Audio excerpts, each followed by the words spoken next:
Have you ever felt chained to an emotion? Like no matter how hard you try, you can't shake the weight of a person, a memory, or a desire that won't let you move on. If you've been there, you know that emotional attachment can feel like a prison, one that robs you of peace, clarity, and your sense of control. But what if I told you that breaking free isn't just possible? It's within your reach. Today, we dive into the ancient Stoic teachings of Marcus Aurelius, Seneca, and Epictetus to unearth timeless truths about emotional detachment. Not to numb yourself, but to liberate your soul. If you believe in growth, clarity, and owning your inner world, this is your roadmap to freedom. Before we begin, hit like and subscribe to Stoic and Stone. Share this with someone who needs to hear it, because what you're about to learn could change not just how you feel, but how you live. Lesson 1. The power of detachment. Let's begin with the foundation. Why detachment is essential. When we attach too tightly to people or situations, we become hostages to their outcomes. It's as if you've handed someone else the remote control to your emotions. If they change the channel, you suffer. That is not love. That is dependency. Stoic philosophy teaches us that peace comes not from clinging, but from clarity. Marcus Aurelius said, "You have power over your mind, not outside events. Realize this, and you will find strength." Visualize your emotions as a kite. Each string connects you to someone or something. If you grip too hard or tie too many strings, a single gust of disappointment can send you spiraling. Detachment doesn't mean cutting all strings. It means holding them loosely, anchored in your core. Start by asking, what or who controls my emotional state today? Then ask, is this within my control? Detachment starts when you stop outsourcing your peace to things you can't command. Lesson 2. Understanding attachment. Why do we cling so hard to things and people? Because of fear. Fear of being alone. Fear of being forgotten.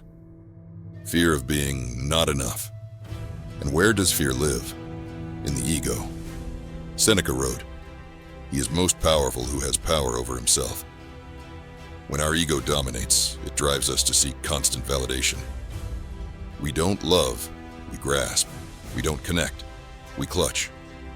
Detachment begins when you replace ego with essence.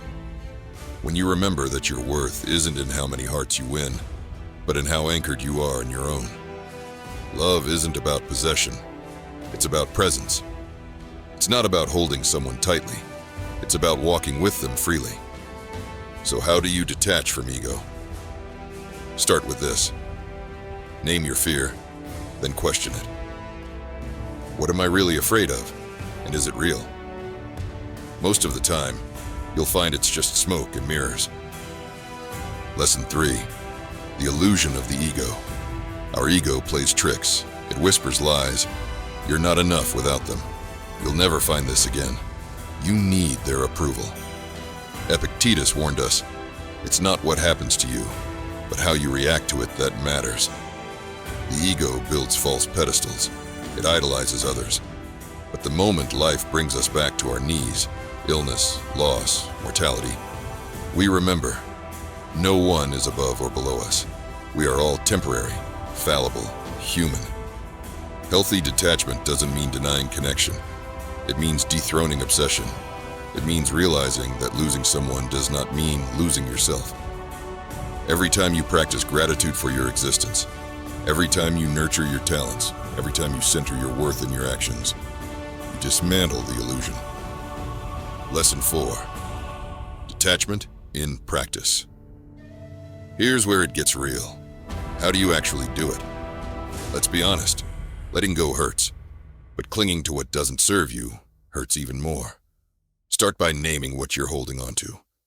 A person, a story, a dream that no longer fits?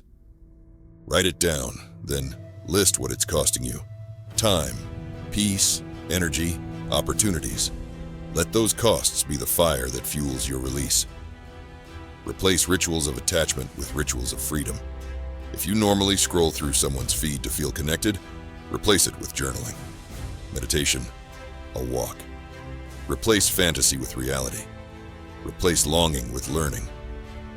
You are not missing out. You are growing in.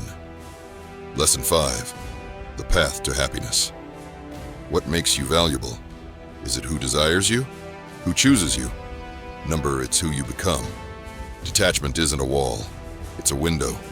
One that lets in the truth that your joy, your peace, your worth come from within. Seneca said, "We suffer more in imagination than in reality." Happiness comes from alignment, when your values, your actions, and your purpose match.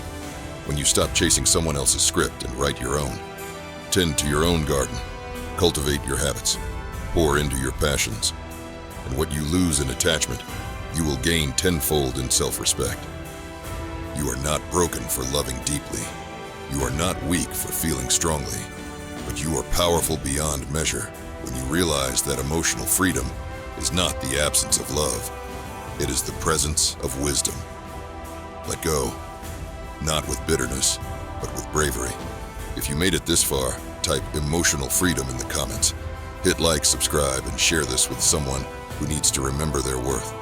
You are enough. You always were. Stay stoic.